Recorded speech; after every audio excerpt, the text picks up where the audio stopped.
Good evening, church. Today I would like to share with you how God gives us strength when we're weak. God has given us so many promises all throughout His Word that He will do so. To start off with, Isaiah 40:28-29 says, "Have you not known? Have you not heard? The everlasting God, the Lord, the creator of the ends of the earth, neither faints nor is weary. His understanding is unsearchable. He gives power to the weak, and to those who have no might he increases strength." We all need God's strength and help. When we try to do things in our own mortal strength, things won't go very well. His strength is made perfect in our weakness. We can see this happen to many people in the Bible. We see in 1 Kings 19 that when Elijah was fleeing Jezebel, he felt so helpless and weak that he asked God to take his life. He was a man just like you and me. God gave him his strength and sent an angel to give him food to strengthen him, enough strength to last for the 40 days of the great journey ahead.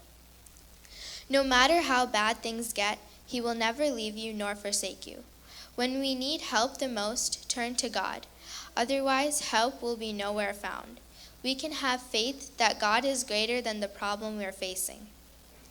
In Judges chapter 6, we can see another encounter with a hopeless and confused Gideon. Remember, Gideon was in a tough situation. It says earlier in the chapter that the Midianites had been oppressing Israel for almost 7 years. God told Gideon, through an angel, that he was a mighty man of valor, even though Gideon had said that he was the weakest person in his weak family. But even through this weakness, God gave him the strength to conquer something that seemed impossible. God told Gideon, "Go in this might of yours, and you shall save Israel from the hand of the Midianites." Yet again, God used a supernatural intervention to comfort Gideon. We will have many Midianites in our lives, whether it be in our hearts as sin or around us. We may be taught the wrong things at school or go through suffering.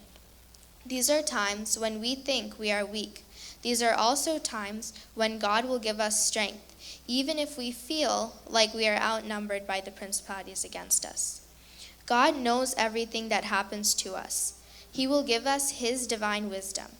We read in part of Isaiah 40:12-17, "Who has measured the waters in the hollow of his hand, measured heaven with a span, and calculated the dust of the earth in a measure?"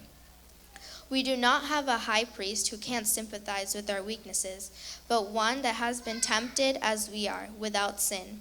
In Luke 22:41-44, Jesus prayed on the Mount of Olives. Jesus asked God for His will by praying. Jesus was so troubled before his death. During these moments, it says that an angel appeared to him from heaven, strengthening him. When God heard the cry of his fainting son, He sent an angel to strengthen him. When Satan tries to destroy you, be assured that Jesus destroyed the works of the devil. He canceled all our debts that stood against us by nailing them to the cross, which is our greatest hope. In our greatest need, we can expect the greatest comfort. In our heaviest trial, He gives us the greatest strength. Jesus suffered so that we could be made strong in Him. During our troubled times, we can drop down on our knees in prayer and God will respond. God has given us many more encouragements in His Word, especially as we have started a new academic year. We can trust God in times of spiritual and physical danger. His Word reminds us that nothing can happen to a faithful servant of God without Him allowing it. We can trust all these promises. Numbers 23:19 tells us that God is not a man to lie. He does not change like shifting shadows. As the new school year has started, there is no need to collapse at the walls in our lives. Whether you're worried about bad influences around you, the friends you'll have, peer pressure, what others are trying to teach you, your grades, or your future, remember that our help comes from the Maker of heaven and earth. And because of that, we can rejoice in trials and trust God's promise. Don't give up or be discouraged, because every obstacle, every event, and every step that we take is a step closer to our destination. May God bless you with these words. Thank you.